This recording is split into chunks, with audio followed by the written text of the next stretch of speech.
അച്ഛനായിട്ട് എത്ര വർഷമായി?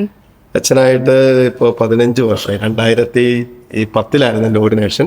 2025 15 വർഷമായി അച്ഛനായിട്ട്.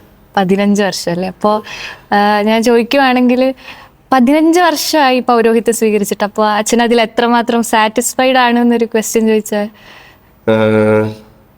അങ്ങനെ ചോദിച്ചു കഴിഞ്ഞാൽ തീർച്ചയായിട്ടും ഞാൻ സ്വീകരിച്ച ഈ പൗരോഹിത്യ ജീവിതത്തിൽ, അല്ലെങ്കിൽ ഞാൻ ആയിരിക്കുന്ന ഈ പൗരോഹിത്യ ജീവിതത്തിൽ ഞാൻ 100% സാറ്റിസ്ഫൈഡ് ആണ്.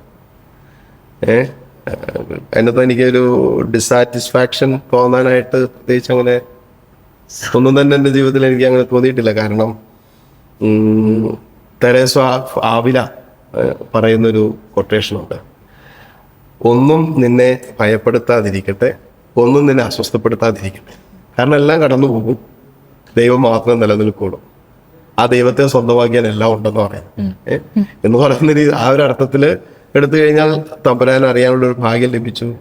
തമ്പുരാനോട് കൂടെ ഒരു 10-15 വർഷക്കാലം നടക്കാൻ പറ്റി. അപ്പോൾ ദൈവത്തെ സ്വന്തമാക്കി എന്നുള്ള ഒരു ആത്മീയ ആനന്ദമുണ്ട്. ഈ സംതൃപ്തി എന്നൊക്കെ പറയുന്നത്, സാറ്റിസ്ഫാക്ഷൻ എന്നൊക്കെ പറയുന്നത് നമ്മുടെ ഒരു ഇന്നർ, നമ്മൾ ആന്തരിക മനുഷ്യൻ അനുഭവിക്കുന്ന കാര്യമാണ്. അപ്പൊ അങ്ങനെ ഒരു അർത്ഥത്തിൽ നോക്കി കഴിയുമ്പോൾ ബാഹ്യമായ എന്തൊക്കെയുണ്ട് എന്നതിനേക്കാൾ അപ്പുറമായിട്ട് ആന്തരികമായ ഒരു സാറ്റിസ്ഫാക്ഷനും സംതൃപ്തിയും ഒക്കെ ഈ തമ്പുരാനോട് ചേർന്നുള്ള കഴിഞ്ഞ 15 വർഷക്കാലത്ത് എൻ്റെ ശുശ്രൂഷത്തിൽ അനുഭവിക്കാൻ പറ്റുന്നുണ്ട്. അതുകൊണ്ട് എനിക്ക് ഞാൻ തിരഞ്ഞെടുത്ത വിളിയിൽ ഞാൻ 100% സാറ്റിസ്ഫൈഡ് ആണ്. മോള് സാറ്റിസ്ഫൈഡ് ആണ് മോളുടെ ജീവിതത്തിൽ? ചുമ്മാ ചോദിച്ചാണ് കേട്ടോ, വിട്ടേര്, ചോദിച്ചോ.